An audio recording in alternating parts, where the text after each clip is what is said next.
More music on trendybeats.com. They say love finds you when you least expect it. For Tommy, it found her behind the computer screen, in a cold, fluorescent office with too many deadlines and not enough joy. She had just gotten the job, fresh out of her NYSC, eager, hopeful, trying to prove herself. And that's when she met Kay. Kay wasn't her type at first. He was quiet, observant, the kind of guy who noticed when your mouse stopped working or when you were frowning at your screen. He would walk past her desk and drop a soft joke. She would pretend not to laugh, but always did. That's how it started.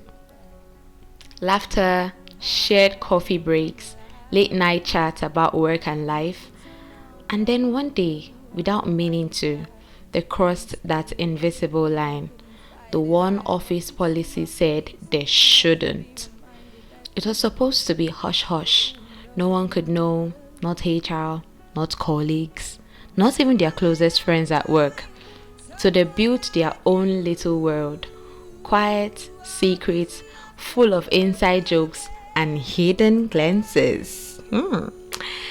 When he texted, "You look so stressed today. I wish I could hold you right now," her heart skipped. It felt dangerous, but it also felt right. Kay wasn't rich. He didn't spoil her with gifts or trips, but he showed up in the little ways that mattered. He showed up with lunch when she skipped breakfast.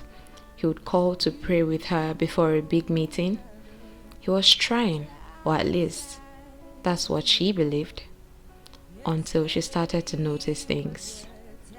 The late replies, the sudden silence during weekends, the subtle distance, and then the phone. One careless afternoon, his phone buzzed beside her. A message flashed. "Last night was wild. When do we see again?" And the name wasn't hers. Tommy's breath froze. Her hands trembled as she scrolled. More messages, more names, different girls, different promises. Some of them even before she came into the picture. She felt sick. It wasn't just a betrayal. It was a realization that maybe all along she was just one of many. That night, she sat in her room, her heart heavy with questions. Her parents said, "Walk away quietly. Don't give him the satisfaction of knowing he broke you."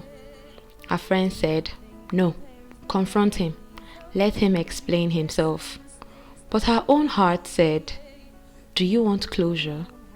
Or do you just want to be convinced to stay?" So she chose closure. She met him after work, a quiet cafe, 2 half-empty cups of coffee between them. She took a deep breath and said, "Kay, I think we need to end this. I know about the other girls. I've seen the messages. I'm not angry, I'm just disappointed. Because I believed we were different. I feel like a side piece, a pawn in your game. And I can't do that anymore. I want to love and be loved wholeheartedly, not halfway." Kay just sat there, silent at first, then tears. He cried. He reached for her hand. He said, "Tommy, please, don't go. They don't mean anything. I'll stop talking to them. I promise you. You're the one I want. Just give me time. I'll make things right." And she looked at him, trying to read in his eyes, trying to see if it was guilt or performance, trying to know if this time would be different. She wanted to believe him, because when love has wrapped itself around you, even betrayal feels like something you can fix. But can you really fix someone who's already shown you who they are?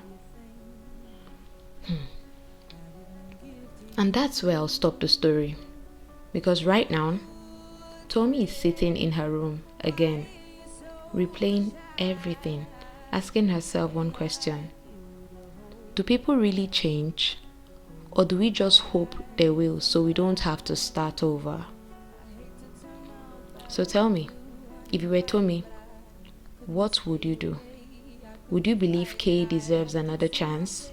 Or would you walk away? Not because you stopped loving him, but because you started loving yourself more. Send me your thoughts, your stories, your take. Let's talk about it. Maybe the real question isn't, can people change? Maybe it's, what are you willing to lose while waiting for them to? You've just listened to Unscathed, where we talk, we feel, and we heal. One story at a time. Till next time, I'm Edifin. Stay whole. Jesus loves you. Bye, guys.